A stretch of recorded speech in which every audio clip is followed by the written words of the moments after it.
The sound didn't just fill my garage, it vibrated deep in my molars. It was glorious, authentic, the kind of ear-splitting, game-winning buzzer sound that makes grown men weep and announcers lose their minds. Okay, maybe slightly louder than necessary, piped through a Bluetooth speaker the size of a small dog. But authenticity demands sacrifice. My sacrifice, apparently, was stealth. Bang, bang, bang! The furious pounding on the main garage door almost perfectly matched the rhythm of my suddenly racing heart. Michael Miller, open this door, right now! That wasn't just any angry yelling. That was the unmistakable nasal whine of Chad, HOA president, neighborhood fun sponge, and the human equivalent of beige paint. I scrambled, fumbling with my phone to kill the air horn app. Silence descended, thick and accusing. Through a strategic crack between the door panels, a feature I hadn't planned but came in handy. I saw them. The flashing red and blue lights painting my driveway in strobing hues of, oh crap. 2 police officers stood on my doorstep, looking profoundly unamused. And beside them, practically vibrating with self-righteous fury, stood Chad, pointing an accusatory finger directly at my garage. Okay, I muttered to the half-assembled bleacher section leaning against my workbench. Maybe testing the authentic NBA buzzer sound at 10:17 p.m. wasn't the stealthiest move. Chad looks like he's about to pop a blood vessel in his perfectly combed hair. And I'm pretty sure Officer Henderson recognizes me from the aggressive lawn gnome placement incident last year. This is fine. Totally fine. Officer Henderson, a man whose size carried the weight of 1,000 suburban disputes, stepped forward. "Mike," he called out, his voice weary but loud enough to carry through the door. "Seriously, we're getting noise complaints about—" What is that? Sounds like a dying moose trying to start a rave in a tin can. Chad jabbed his finger again. "He's building something in there, officer. Something unnatural, unapproved, probably structurally unsound." Unnatural? Maybe. Unapproved? Definitely. Structurally unsound? Look, the contractor said the reinforced joists could hold a small elephant, and the Jumbotron wasn't that heavy. Probably. This whole mess, the cops, Chad's apoplexy, the questionable construction project currently consuming my entire 2-car garage. It all started a few weeks ago. It started with a simple, reasonable request. It started with a basketball hoop. A few weeks earlier. The community center meeting room smelled faintly of stale coffee and shattered dreams. Fluorescent lights hummed overhead, casting a sickly yellow pallor on the proceedings. At the head table sat the HOA Architectural Review Committee, which consisted of Chad, looking smug, Mrs. Periwinkle, who seemed primarily concerned with flowerbed color palettes, and Gary, who mostly just nodded along with Chad. I stood before them, armed with diagrams, printouts, and the forced smile of a man trying to convince a panel of dictators that basic recreational activity wasn't a threat to Western civilization. So as you can see, I concluded, pointing to my meticulously drawn diagram of a modest half-court basketball setup on my widened driveway apron, the proposed court is minimally invasive. The hoop is a standard black pole, clear backboard, very tasteful. The lines would be painted in a neutral gray, barely visible from the street. It adheres to all setback requirements. My immediate neighbors, the Garcias and the Steins, have even provided letters stating they have no objections. I held up the letters. It's just a place for me, maybe some of the neighborhood kids, to shoot hoops occasionally, get some fresh air. Chad leaned back in his chair, steepling his fingers. He surveyed my presentation with the kind of disdain usually reserved for weeds encroaching on his prize-winning azaleas. "Thank you for your presentation, Michael," he said, his voice smooth but condescending. "A valiant effort. However, the Architectural Review Committee has concerns." "Oh, here we go." A sports court, as you call it, he continued, savoring the term like it was something vulgar, introduces an element. Well, an element incongruous with the established aesthetic harmony of our community. I blinked. Aesthetic harmony? Chad? It's a basketball hoop. It's maybe 10 feet tall at the top of the backboard. Greg down the street on Maple Lane has a 6-foot inflatable flamingo wearing sunglasses on his lawn from May through September. Chad waved a dismissive hand. That's different, Michael. That's whimsical, seasonal. This, he gestured towards my diagrams, this is permanent athletic infrastructure. It implies activity, it implies sweating. He said the word sweating like it was a communicable disease. The board feels it would negatively impact the serene visual landscape we strive so hard to maintain here in Pleasant Valley Heights. Mrs. Periwinkle nodded vigorously. The serenity, Michael. Think of the serenity. Gary just nodded along with Chad, as usual. I stared at them, dumbfounded. My simple, harmless basketball court was being denied because it wasn't serene enough, because it implied sweating. So, let me get this straight, I said, trying to keep my voice level. The flamingo is fine, but a place to shoot hoops is disrupting the aesthetic harmony? Precisely, Chad said, a small, triumphant smile playing on his lips. He picked up a small gavel I hadn't noticed before. The request is denied. Tap. I stood there for a moment, clutching my useless diagrams. Denied, because of sweating. The injustice burned, the sheer, unadulterated Chadness of it all. I wanted to argue, to point out the hypocrisy, the absurdity, but the smug finality on Chad's face told me it was useless. Fine, fine. If Chad wanted serene visual landscapes, he'd get them. He just wouldn't like where I put my sweating. Back in my garage, the rejection letter felt hot in my hand. I crumpled it into a ball and threw it violently against the wall, where it bounced harmlessly off a stack of old tires. I paced back and forth on the dusty concrete floor, bouncing an imaginary basketball, running through phantom plays in my head, fueled by pure, unadulterated spite. Aesthetic harmony, I muttered, kicking an empty paint can. Serene visual landscape, incongruous sweating. My eyes swept across the garage. It was a standard 2-car deal, maybe 20 by 20 feet. High ceiling, probably 12 feet clear. Concrete floor, already gray. Currently filled with the usual suburban detritus. Dusty lawnmower, cobweb-covered bikes, boxes labeled Xmas stuff, do not open. A forgotten Bowflex gathering dust in the corner. But it was mine. Inside these 4 walls, Chad had no jurisdiction. The HOA bylaws governed exteriors, landscaping, fences, the color of your damn mailbox.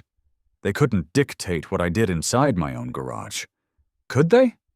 An idea, insane and glorious and monumentally petty, began to bloom in the fertile ground of my resentment. If I couldn't have my court outside, where it might offend Chad's delicate sensibilities with its implication of physical exertion, what about inside? I stopped pacing. I looked up at the ceiling joists. Plenty high enough for a regulation hoop. I looked down at the concrete floor. Smooth enough for dribbling, easy enough to paint lines on. I looked at the back wall. Perfect spot for a backboard. My mind raced. Hoop here, lines painted, maybe some padding on the walls. What about seating? Couldn't have a proper court without seating. Maybe some small bleachers along one side, and lighting. Forget the single bare bulb currently dangling overhead. I needed arena lighting. Bright, powerful, maybe even angled dramatically. And a sound system. For music, commentary, or authentic buzzer sounds. And every stadium needs a jumbotron, right? A big screen TV mounted high playing game highlights, or maybe just looping footage of Chad looking furious. A slow grin spread across my face. It wasn't just a garage anymore. It was a canvas, a sanctuary, a temple of basketball built on the foundations of pure spite. He denied my sports court? Fine, I'd build a damn stadium, a micro-stadium. I grabbed a piece of chalk from my workbench and started sketching directly on the concrete floor. Welcome, I whispered to the dusty air, to the micro-dome. Step 1. Find someone crazy enough to build this thing. My usual handyman, Gus, took one look at my increasingly elaborate sketches drawn on the back of pizza boxes and politely declined, muttering something about liability and structural integrity and maybe seeing a therapist. Plan B, the internet.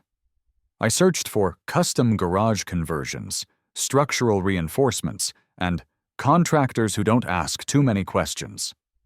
This led me to Boris and Sons Construction. We build anything, seriously.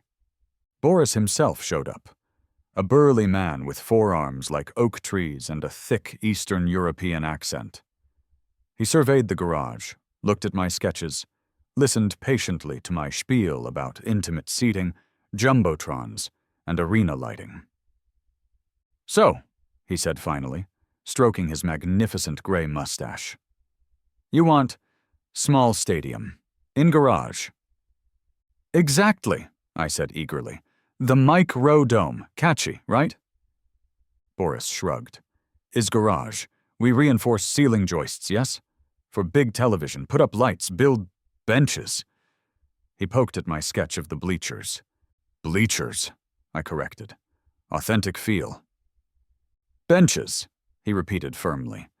Bleachers need permits, inspections, headaches. We build strong benches, very nice, like park. Okay, maybe benches was a slight compromise, but Boris seemed unfazed by the sheer weirdness of the project. And the floor lines? I asked. Regulation free throw line is key. Paint is paint, Boris shrugged. We paint lines, no problem. Basketball picture in middle? Logo, I exclaimed. Yes, maybe a flaming basketball? Boris considered this. Flaming ball is extra. Plain circle is included. Plain circle it is, I conceded quickly. Budget was already looking tight. Okay, Boris said, clapping his meaty hands together. We start Monday. Rip out shelves. Reinforce roof. You clear junk, yes? He gestured vaguely at the accumulated debris of my adult life. Consider it cleared, I promised. Boris and Sons were hired. The micro-dome construction was officially underway. The next few weeks were a blur of clandestine activity. Boris and his equally burly sons, Dmitri and Sergei, descended upon the garage like a whirlwind of sawdust and quiet competence. They ripped out the old shelving units with alarming speed, reinforced the ceiling joists with beams that looked sturdy enough to support a tank, and framed out the walls for insulation and drywall. Meanwhile, strange deliveries started arriving, usually when I scheduled them during Chad's mid-morning power walk. A pallet of lumber for the benches. Several large, unmarked boxes containing what I hoped were industrial-strength light fixtures sourced from a slightly shady online wholesaler. Rolls of thick rubber flooring designed for gyms, and, most conspicuously, a massive flat-screen TV box, the future Jumbotron, hastily smuggled inside before any nosy neighbors could get too good a look. The noise was harder to conceal. Sawing, hammering, the whine of power drills. Boris and his sons worked efficiently, but transforming a garage into a stadium isn't exactly a silent process. I took to doing my own finishing touches, painting, wiring the speakers I'd bought, late at night after my actual remote workday was done, hoping the sound wouldn't carry. It carried. Evening, Mike, Mrs. Henderson from next door said one evening, peering over the fence as I wrestled with a roll of soundproofing insulation. Doing a bit of remodeling? Just some extensive garage organization, I chirped back, trying to look casual while sweating profusely. Putting up shelves, soundproofing, you know how it is. Soundproofing? she asked, raising an eyebrow. Planning on taking up the drums? Yeah, exactly. My nephew, he's visiting. Very enthusiastic drummer, I lied, hoping she didn't know my sister lived child-free in Oregon. The whispers started. Did you see that truck deliver what looked like stadium seats to Mike's place? I overheard neighbor 1 asking neighbor 2 across the street. Seats? I heard it was lighting equipment, like for a concert, neighbor 2 replied. And then there was Chad.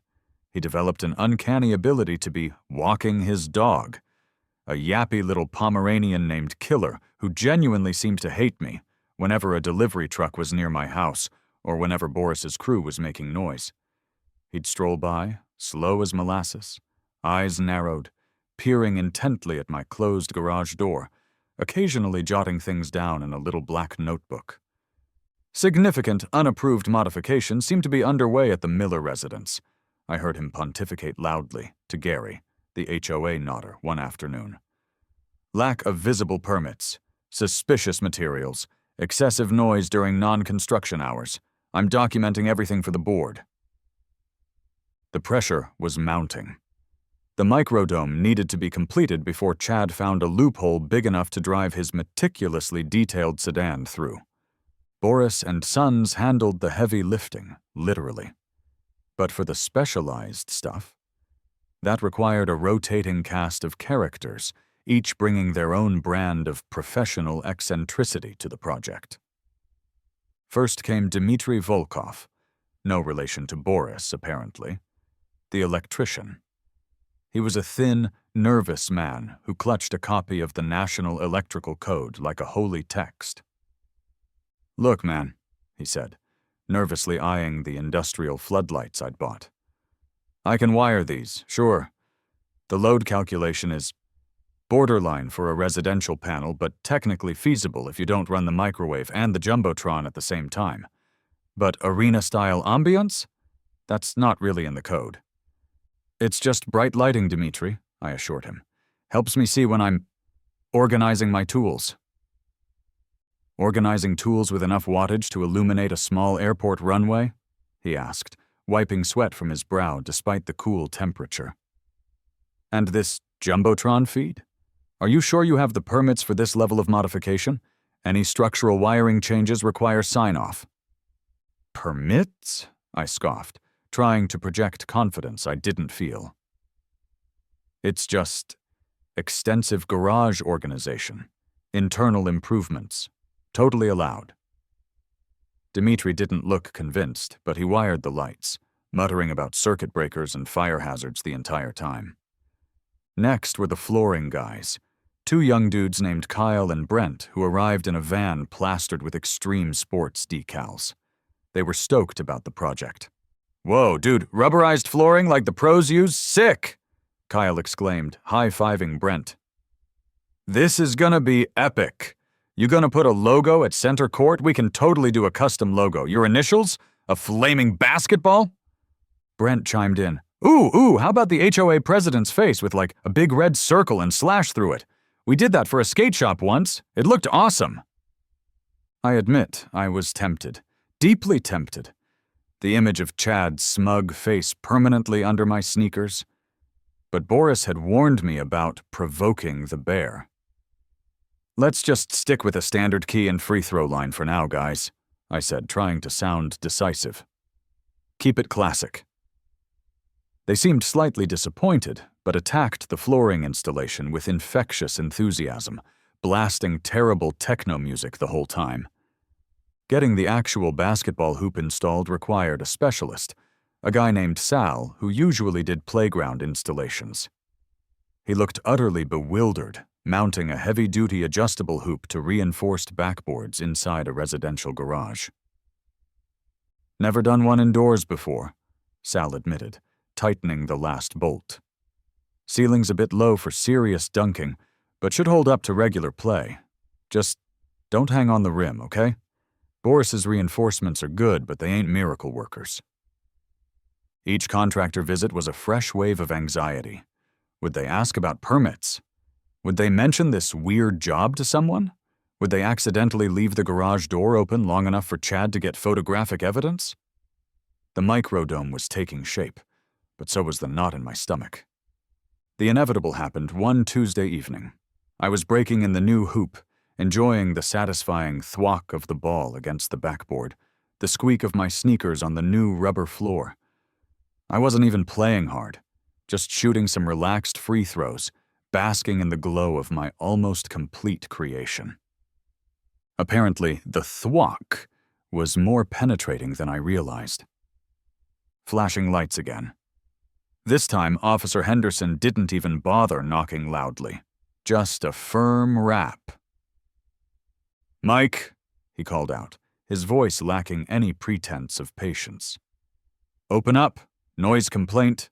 Rhythmic banging." I sighed, wiped the sweat off my forehead. Damn you, Chad, sweating is involved, and opened the side garage door just a crack, blocking the view inside with my body. "Evening, Officer Henderson. Officer Chen, good to see you too," I said, spotting the second officer standing slightly behind. "Just getting some exercise. Doctor's orders, you know. Cardiovascular health." From across the street, predictably, came Chad's nasal whine. "Exercise? It sounds like a demolition derby in there. He's been at it for an hour. It's violating Noise Ordinance 12. B. Persistent, disruptive sound." "It's 6:15 p.m. on a Tuesday, Chad," I called back, trying to sound reasonable. "Perfectly legal hour for vigorous household activity. Besides," I added, thinking fast, "the soundproofing isn't fully installed yet. Once that's in, you won't hear a peep." Officer Chen peered curiously past my shoulder. "Soundproofing? For your garage?" "Yeah," I said, maybe a little too enthusiastically. "For band practice. My kid sister's kid, my nephew. He's learning the drums. Very loud phase he's going through. Gotta contain the noise, you know." Okay, the nephew story was getting complicated, but I was committed now. Officer Henderson just sighed, that deep, world-weary sigh again. "Look, Mike, keep it down. Especially after 10 p.m., all right? No rhythmic banging, no dying moose calls, no drum solos. And whatever you're really building in there," he gave the closed door a pointed look, "make damn sure it's legal and up to code. Because people," he nodded towards Chad, who was now pretending to examine his mailbox with intense interest, "are watching." They left. I closed the door, leaning against it, my heart pounding. Legal? Up to code? I had Boris's word the structure was sound, and Dmitri hadn't actually refused to wire anything. But permits? Zoning? Those were murky waters I hadn't dared to navigate. I had a feeling Chad was about to force the issue. The official-looking envelopes started arriving a few days later. Cream-colored, embossed with the Pleasant Valley Heights HOA logo, delivered by certified mail. Chad was escalating from sidewalk surveillance to bureaucratic warfare. The first notice was for improper storage of construction materials visible from adjacent properties. I looked out my window. Chad must have photographic evidence of the 2x4 I'd briefly leaned against the inside of the garage door frame while waiting for Boris. Seriously? The second notice cited unauthorized structural modification potentially impacting community aesthetics. Interior. Interior aesthetics? Was he claiming jurisdiction over my drywall now? The third was my favorite. Activity inconsistent with single-family residential zoning. Suspected operation of an unlicensed recreational facility. I spent an evening drafting sarcastic, carefully worded responses, quoting obscure bylaw sections back at him and demanding clarification on terms like interior community aesthetics. "Dear Chad," I typed furiously, "regarding alleged violation 7C, paragraph 2, concerning activity inconsistent with residential zoning, please cite the specific bylaw prohibiting the private, non-commercial use of one's own garage for recreational purposes, including but not limited to basketball practice, tool organization, or contemplating the existential dread induced by overly zealous HOA presidents. Furthermore, my storage of materials was temporary and internal, unlike some residents' year-round display of decorative gourds, which arguably pose a greater threat to neighborhood visual harmony. Sincerely, Michael Miller. It felt good, but I knew it was just delaying the inevitable. Chad wouldn't stop with HOA notices. He had bigger guns to call in. Meanwhile, inside the Mike Rowe Dome, the final touches were coming together, often with near-disastrous results. Mounting the Jumbotron, a 70-inch flat screen that suddenly looked terrifyingly large when lifted 10 feet off the ground, was a 3-man operation involving me, my slightly less skeptical friend Dave, and Sergei, Boris's son, who owed me a favor after I helped him decipher IKEA instructions for his kid's bunk bed. "You are sure this mount is rated for this weight, Mikhail?" Sergei asked nervously, as the TV swayed precariously on the bracket bolted into Boris's reinforced beams. The box said heavy-duty commercial grade, rated for up to 200 pounds. This thing is only like 80. I insisted, sweat dripping into my eyes as I tried to tighten a final bolt. "Just don't sneeze, anyone," Dave muttered from the ladder below, holding the bottom edge steady. We finally got it secured, but none of us breathed easily until we were back on the ground. Assembling the bleachers, which were admittedly more like glorified park benches with backrests, thanks Boris, was another adventure. The instructions, clearly translated from a language unknown to humankind, featured diagrams that defied Euclidean geometry. Okay, step 5. Insert flange A into insert longitudinal slot B using hexagonal bracket Z, short. I read aloud, staring at a pile of metal parts. There is no slot B. There are 3 different kinds of bracket Z. And flange A looks suspiciously like the piece we used in step 2. "Did you buy stadium seating from wish.com, Mike?" Dave asked, holding up 2 identical pieces labeled left upright and right upright. "It was a Swedish company," I protested. "Usually very reliable, and it was 40% off." We eventually brute-forced them together, though one section listed slightly to the left.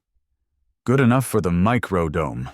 I even set up a tiny concession stand in the corner, a mini-fridge stocked with Gatorade and water, a shelf for chips, and a vintage-style popcorn machine I found at a garage sale. The smell of hot, buttery popcorn really completed the stadium ambiance, even if it did nearly set off the smoke detector twice during testing. Word was definitely out now. The Garage Stadium, as it was inevitably nicknamed, was the subject of heated debate on the neighborhood Facebook group. "This is peak suburban rebellion. Go Mike, stick it to Chad," wrote Tim Garcia. "Absolutely outrageous," countered someone named Concerned Homeowner 82. Definitely Chad's burner account. "My property values are plummeting thanks to this eyesore. What if he tries to charge admission? This isn't zoned for commercial activity." I tried to rally support, inviting Dave and a couple of other sympathetic neighbors for the inaugural game. "Saturday afternoon," I texted.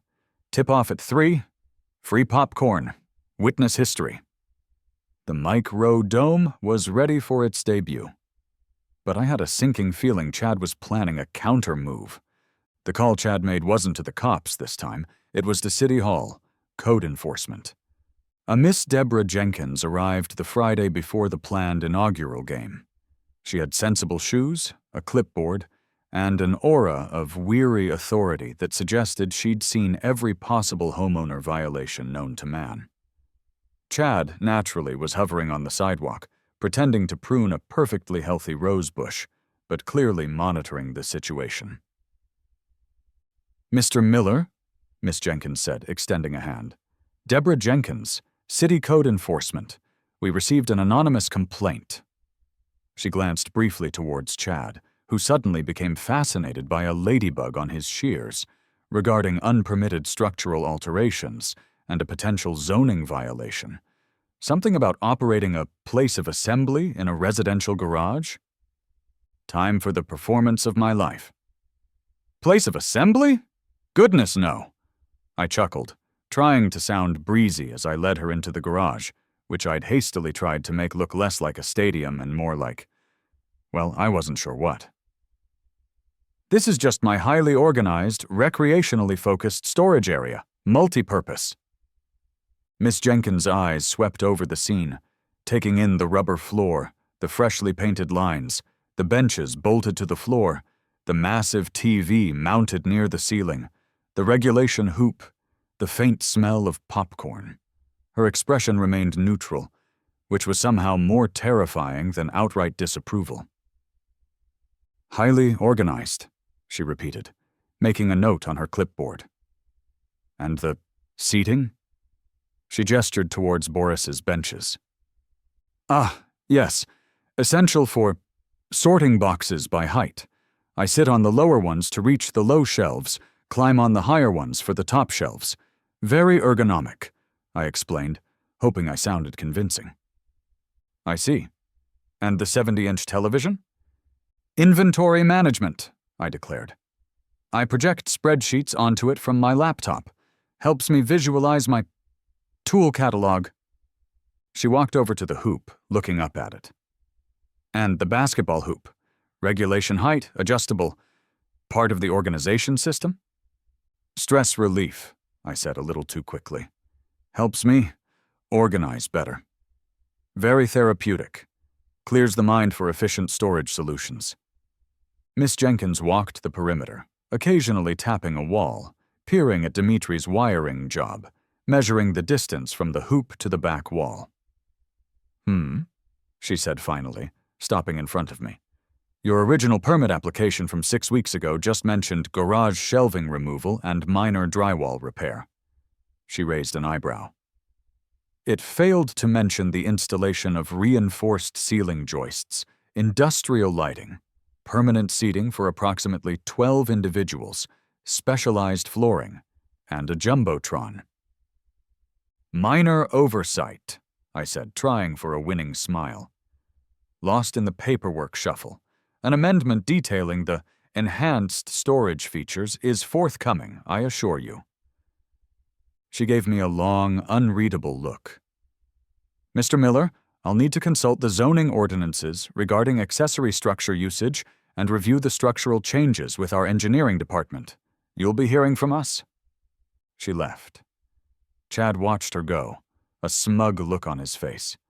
The net was closing in, but I had one day to experience the glory of the micro dome before the city shut me down. The inaugural game was still on. Saturday afternoon? Game day. Dave and my other friend Rick arrived right at 3 p.m., eyes wide as they stepped into the garage. Mike, Dave breathed, looking around at the brightly lit space, the gleaming floor, the jumbotron playing classic Michael Jordan highlights. Sound off for now. This is the most insane and beautiful thing I have ever seen. Rick walked over to the concession stand. You actually installed a mini-fridge just for Gatorade? And a popcorn machine? Hydration is key to peak performance, I declared, grabbing a basketball. And popcorn is the fuel of champions. Gentlemen, I gestured grandly, welcome to the Mike Rowe Dome. Grab some popcorn, find a seat on the luxury bleachers. Watch out for the slight list on the left section. First basket gets naming rights for the season. We started shooting around. The feel of the ball on the rubber floor, the satisfying swish of the net when I actually made a basket. The ridiculous grandeur of playing under floodlights and a jumbotron in my own garage. It was everything I'd dreamed of. It was stupidly, gloriously perfect. We played a messy game of 2-on-1, laughing, trash-talking, the sounds echoing slightly in the enclosed space. I even risked turning the jumbotron volume up slightly, letting the classic NBA on NBC theme song fill the air. For a brief, shining moment, it wasn't just a garage, it was my arena. Then came the banging, Louder this time, more insistent. Bang, bang, bang! Miller, open this door, City Code Enforcement and Pleasant Valley Police Department. I froze mid-dribble. Dave and Rick exchanged nervous glances. The Jumbotron seemed to flicker. I knew it was too good to last, Dave muttered. I walked slowly towards the side door, the celebratory mood evaporating like spilled Gatorade. Outside, I could see Chad, practically bouncing on the balls of his feet with glee. Beside him stood Miss Jenkins, clipboard in hand, and Officers Henderson and Chen, looking resigned. "Miller!" Chad yelled triumphantly. "Game over! This is an illegal assembly. Noise violation, zoning infraction, probably violates fire codes." I opened the door just enough to stick my head out. "It's a private gathering of friends in my home, Chad," I said wearily. "Perfectly legal." Miss Jenkins stepped forward, her expression firm. "Mr. Miller, I'm afraid it's not that simple. Based on my preliminary findings and the noise levels reported today, this facility constitutes an unpermitted conversion and violates multiple city codes regarding places of assembly and accessory structure usage. We need to inspect the premises immediately." Right at that moment, there was a loud crack from inside, followed by a startled yelp from Rick. "Whoa, I'm okay," Rick yelled, his voice muffled. "Seat just, gave way slightly. Popcorn everywhere. Mostly okay." Officer Henderson sighed, the sound barely audible over Chad's triumphant chortling. "Okay, Mike," he said, pinching the bridge of his nose. "Game's over. Let's talk." The raid on the Mike Rowe Dome had begun. The aftermath was less dramatic than I'd feared, but significantly more annoying. There were meetings, there were forms, there were veiled threats of fines large enough to require a second mortgage. In the end, facing the combined forces of City Hall, the HOA, personified by a gleeful Chad, and the undeniable structural failure of my discount Swedish bleachers, I had to compromise. Mr. Miller, official Brenda Part 2, apparently the city had multiple Brendas specializing in crushing dreams, said sternly across a conference table, "You simply cannot operate a miniature stadium in your residential garage. The bleachers, the Jumbotron installation, the industrial lighting grid, the unauthorized sound system, it all constitutes an illegal conversion. It has to be dismantled." I slumped in my chair. All of it? The primary code violations relate to the assembly aspects and the unpermitted heavy-duty electrical and structural mods, she clarified, consulting her notes. The seating, the large screen mounting, the high-wattage lighting, those definitely have to go. But, I ventured, seeing a sliver of hope. What about the hoop, the floor lines, the rubber flooring? Can I keep those? For personal stress relief? Chad, who had insisted on attending the meeting as an aggrieved community representative, sputtered. "Absolutely not. It's still an eyesore, a blight. Even if you can't see it from the street, we know it's there." Official Brenda ignored him, tapping her pen. "Technically, Mr. Miller, interior cosmetic modifications that don't violate structural safety, electrical codes, or zoning definitions for assembly are harder for the city to regulate. A standard basketball hoop, properly installed on a reinforced wall, and painted lines on the floor." She paused. "Provided they meet safety standards and aren't used for commercial purposes, large gatherings, or generate noise complaints, might be permissible as accessory recreational use." I straightened up, locking eyes with Chad across the table. A slow smile spread across my face. "Hear that, Chad? The hoop stays. The court stays." Chad's face turned a fascinating shade of purple usually reserved for eggplants. He opened his mouth, then closed it again, speechless. The microdome was dead, but the court survived. A few weeks later, the garage felt different, emptier, quieter. Boris's sons had come back, for a hefty fee, to dismantle the benches and the Jumbotron mount, leaving only bolt holes in the floor and wall. Dmitry Volkov had reluctantly downgraded the lighting to something more garage-appropriate. The mini-fridge and popcorn machine were relocated to my basement. But the essentials remained. The heavy-duty hoop stood proudly against the back wall. The rubber flooring gleamed under the new, less blinding lights. The painted lines, center circle, key, free throw line, were still perfect. I stood at the line bouncing the ball. Thwack, thwack, thwack. The sound was satisfying, contained. I took a breath, shot. Swish. Okay, I murmured to myself, grabbing the rebound. So, maybe the Mike Rodome era was short-lived? Maybe it cost me a small fortune in contractor fees. HOA violation fines I eventually negotiated down, and probably shaved a year off my life dealing with Chad's smug face. I dribbled, crossed over. But look at this. Another shot, clank, off the rim. Regulation hoop, perfect floor lines.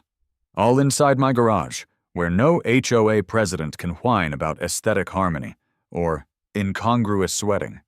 Sometimes you gotta build a stadium, or at least start building one just to win the right to shoot hoops in peace. I sank the next free throw. Swish! A satisfied grin spread across my face. The battle was over. The court was mine. Now, that ceiling was still pretty high. I wonder if Boris and Sons do retractable roofs.